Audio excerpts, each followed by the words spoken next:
តើយើងគួរធ្វើបន់បែបណាដើម្បីជួយលើករាសីអញ្ចឹងថ្ងៃហ្នឹងយើងមករៀនភាគអាការទាំងអស់គ្នាតាក់ទងជាមួយនឹង topic ថាតើយើងគួរធ្វើបន់បែបណាដើម្បីជួយលើករាសីផ្ទាល់ខ្លួនរបស់យើងអញ្ចឹងយើងមាន3ស្លឹកឲ្យហើស្លឹកទី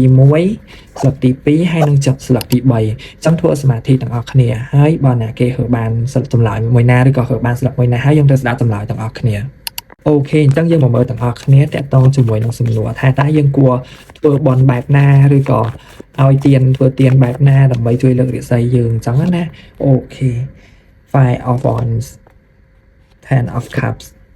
Six of Wands អូខេឃើញហើយការពិតទៅអ្នកដែលហៅស្លឹកទី1ហ្នឹងណាភាគច្រើនធ្វើបន់មួយគេតែបន់វាអត់សូវឡាលក្ខណៈថាធ្វើគុណបានទោសអញ្ចឹងណាអានេះណែនាំមកវាប្រាប់ថាធ្វើបន់ក៏គួរតែធ្វើបន់ដែរចូលវត្តធ្វើបន់ធ្វើនេះធ្វើនោះធម្មតាអញ្ចឹងណាតែបើណែនាំជាពិសេសហ្មងគឺណែនាំឲ្យអ្នកដែលហៅស្លឹកទី1ទៅធ្វើទៀនឲ្យបានច្រើនលក្ខណៈថាធ្វើទៀនតាក់ទងជាមួយនឹងឲ្យមហូបឲ្យរបស់ញ៉ាំឲ្យលុយកាក់អ្នកដែលគាត់ពិបាកអត់មានលុយអត់មានអីអញ្ចឹងណាឬក៏លក្ខណៈថាចាស់អីចឹងដែលគាត់នៅតាមផ្លូវឬក៏យើងប្រទះឃើញឬក៏អីចឹងអានេះគឺណែនាំឲ្យអ្នកទាំងអស់គ្នាធ្វើដើម្បីលើករាសីថាឲ្យយើងជួយគេឲ្យគេមើលឃើញយើងអញ្ចឹងណាមិនលក្ខណៈថាជួយធ្វើគុណឲ្យបានទោសនិយាយទៅជួយប៉ុណ្ណាក៏នៅតែមើលឃើញយើងអាក្រក់អញ្ចឹងណាបកកែកន្លែងនេះបានចឹងលេខអ្នកទាំងអស់គ្នានឹងប្រសើរឡើងជាងនឹងច្រើន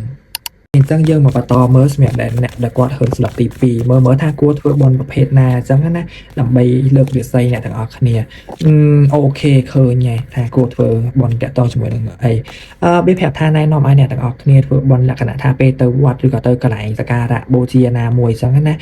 យអាសាធ្វើបន់តាក់ទងជាមួយនឹងការថ្វាយប្រេងថ្វាយពលឺឬក៏អីចឹងតាក់ទងទី1ទៀនទី2តាក់ទងជាមួយនឹងភេងឆាឬក៏ភេងកាតនិយាយទៅកន្លែងណាក៏ដោយឲ្យតែយើងថ្វាយទៅផ្ដល់ជាពលឺឬក៏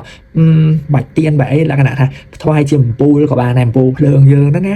ផ្ដល់ជាពលឺចឹងទៅដើម្បីឲ្យអ្នកទាំងអស់គ្នាគិតឃើញផ្លូវលក្ខណៈថាមាន idea មានគំនិតនាំទៅរកផ្លូវថាខ្វាត់បាល់ជាងហ្នឹងល្អជាងហ្នឹងឬក៏ធ្វើឲ្យអ្នកទាំងអស់គ្នាមើលឃើញថាគួរធ្វើមិនជាមួយជីវិតបន្តអញ្ចឹងណាពួក energy រាល់ថ្ងៃហ្នឹងមើលទៅរៀងធ្ងន់ដែរតែតោះជាមួយរឿងការងារនិយាយទៅមានឧបសគ្គរៀងនៅជុំវិញខ្លួនអញ្ចឹងណាបើអ្នកទាំងអស់គ្នាកែកន្លែងហ្នឹងឬក៏ថ្វាយកន្លែងហ្នឹងអាចនឹងលើករាសីឬក៏ផ្ដល់ជាបញ្ញាឲ្យអ្នកទាំងអស់គ្នាគិតរកវិធីដោះស្រាយជាមួយបញ្ហានានាដែលចូលមកបាន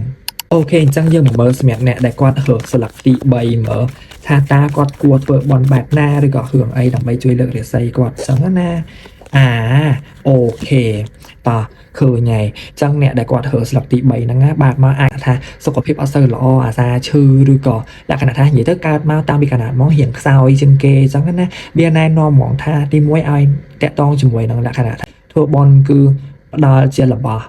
ចូលផ្ដល់ជារបស់ឲ្យកុមារកំព្រាឬក៏